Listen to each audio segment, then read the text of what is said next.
ಬದುಕಿನ ಹಾದಿಯ ಆರಂಭದಲ್ಲಿಯೇ ಅದೃಷ್ಟದಂತೆ ಸಿಕ್ಕ ಪ್ರೇಮ, ಅದನ್ನು ಅಪ್ಪಿಕೊಂಡ ಕುಟುಂಬ, ಸಪ್ತಪದಿಯ ಹೆಜ್ಜೆಗಳನ್ನು ಸ್ವರ್ಗದ ಮೆಟ್ಟಿಲಾಗಿಸಿದ ಹುಡುಗ, ಸೌಂದರ್ಯ ತುಂಬಿದ್ದ ಅವಳ ಕಣ್ಣುಗಳಲ್ಲಿ ಕಾಣ್ತಾ ಇದ್ದಿದ್ದು ಸಂತೃಪ್ತಿಯ ನಗು. ಎಷ್ಟಿದ್ರೂ ಆಕೆ ಕೋಣೆಯಲ್ಲಿ ಉಸಿರಿಗೆ ನೇಣಿನ ಗೋಣನ್ನ ಬಿಗಿದಿದ್ದಳು. ಹೌದು, ಆಗುಂಬೆ ಪೊಲೀಸ್ ಠಾಣಾ ವ್ಯಾಪ್ತಿಯಲ್ಲಿ ಮೊನ್ನೆ ರಾತ್ರಿ ಯುವತಿಯೊಬ್ಬಳು ನೇಣಿಗೆ ಶರಣಾಗಿದ್ದಳು. ಆಕೆ ತನ್ನ ಸಾವಿಗೆ ಯಾರನ್ನೂ ಸಹ ಕಾರಣವಾಗಿಸಿಲ್ಲ. ಬರೆದಿಟ್ಟ ಡೈರಿಯ ಡೆತ್ ನೋಟ್ನಲ್ಲಿ ಯಾರನ್ನೂ ಸಹ ದೂರಿಲ್ಲ, ಹೊಣೆಯಾಗಿಸಿಲ್ಲ, ಅಪರಾಧಿಯಾಗಿಸಿಲ್ಲ. ಹಾಗೆ ನೋಡಿದರೆ ಕಾನೂನಿನ ಅಡಿಯಲ್ಲಿ ಇವತ್ತು ಆಗುಂಬೆ ಪೊಲೀಸ್ ಸ್ಟೇಷನ್ನಲ್ಲಿ ರಿಜಿಸ್ಟರ್ ಆದ ಕೇಸ್ ತುಂಬಾನೇ ಗಂಭೀರವಾದದ್ದು.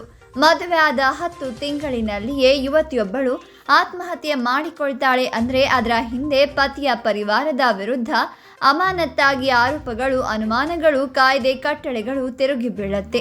ಆದರೆ ಆಗುಂಬೆ ಪ್ರಕರಣದಲ್ಲಿ ಅದ್ಯಾವುದೂ ಆಗಿಲ್ಲ. ಕಾರಣ ಯುವತಿ ಮತ್ತು ಆಕೆಯ ಪರಿಶುದ್ಧ ಒಲವು.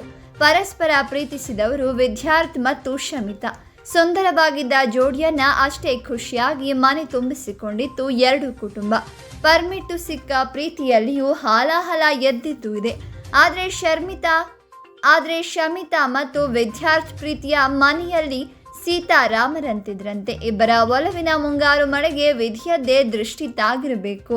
ಶಮಿತಾಳಿಗೆ ಅನಾರೋಗ್ಯ ಕಾಡ್ತಾ ಇತ್ತು. ಥೈರಾಯ್ಡ್ಗೆ ಸಂಬಂಧಿಸಿದ ಪರೀಕ್ಷೆ ಚಿಕಿತ್ಸೆ ಪಡಿತಾ ಇದ್ದಳು. ಅದರಿಂದ ಮಾನಸಿಕವಾಗಿಯೂ ಖಿನ್ನತೆಗೆ ಒಳಗಾಗಿದ್ದಳು.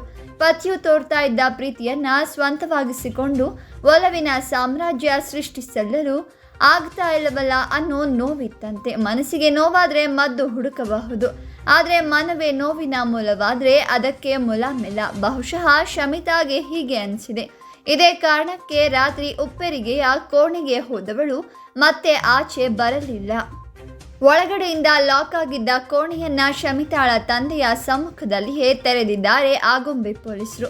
ಮಗಳನ್ನ ಆ ಸ್ಥಿತಿಯಲ್ಲಿ ನೋಡಿದ ತಂದೆ ಪರಿಸ್ಥಿತಿ ಅಂತೂ ನಿಜಕ್ಕೂ ಚಿಂತಾಜನಕವಾಗಿದೆ. ಸೋದರಿಗೆ ಅಪ್ಪನನ್ನ ಚೆನ್ನಾಗಿ ನೋಡ್ಕೋ ಅಂತ ಬರೆದಿದ್ದ ಯುವತಿ ತನ್ನ ನಿರ್ಧಾರದಲ್ಲಿ ಯಾರ ತಪ್ಪು ಸಹ ಇಲ್ಲ. ನನ್ನ ಇಷ್ಟಪಟ್ಟ ಒಲವಿಗೆ ತಕ್ಕಷ್ಟು ಪ್ರೀತಿ ಪೂರ್ಣ ರೀತಿಯಲ್ಲಿ ಕೊಡಲು ಆಗ್ತಾ ಇಲ್ಲ, ಇದರಿಂದ ನಾನು ಪ್ರಾಣ ಬಿಡ್ತಾ ಇದ್ದೀನಿ ಅನ್ನೋದಾಗಿ ಬರೆದು ತನ್ನ ಪ್ರಾಣವನ್ನ ಕಳೆದುಕೊಂಡಿದ್ದಾರೆ ಶಮಿತಾ.